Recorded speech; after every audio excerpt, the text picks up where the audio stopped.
Nakatakda ng ilabas ngayong araw ng International Criminal Court Appeals Chamber ang desisyon sa apela ng depensa ni dating Pangulong Rodrigo Duterte hinggil sa jurisdiksyon ng korte sa Pilipinas.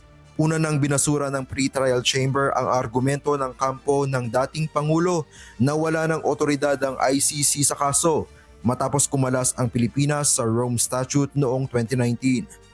Ang magiging pasya ng appeals chamber ang magtatakda ng susunod na hakbang sa kaso. Ayon kay Attorney Nicholas Kaufman, international defense lawyer at lead counsel ni Duterte, isang all or nothing na sitwasyon ang hinaharap ngayon ng depensa.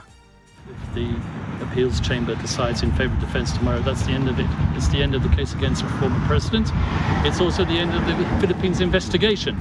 Kung papabor ang desisyon sa kanila, posibleng matapos agad ang kaso at maisara na rin ang investigasyon ng ICC laban sa dating Pangulo.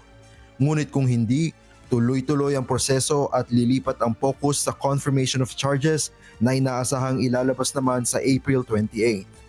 If the confirmation decision goes against the defense, then we're in for a trial.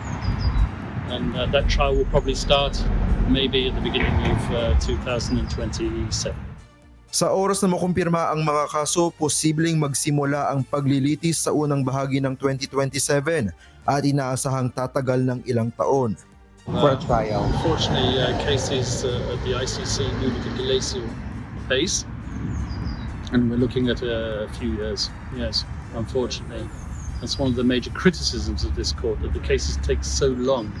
Ipinaliwanag din ni Kaufman na maaaring may mga adjustment sa pagdalo ng dating Pangulo sa mga pagdinig dahil sa kanyang edad na 81 years old.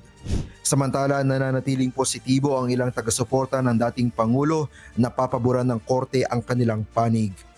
I remain positive na the appeals chamber will decide in favor of the defense team of the former President Rodrigo Duterte. It is a fact that the Philippines is a sovereign country. It is a fact that our judiciary is perfectly working and fine. Nananatiling nakaabang ang publiko sa magiging pasya ng appeals chamber.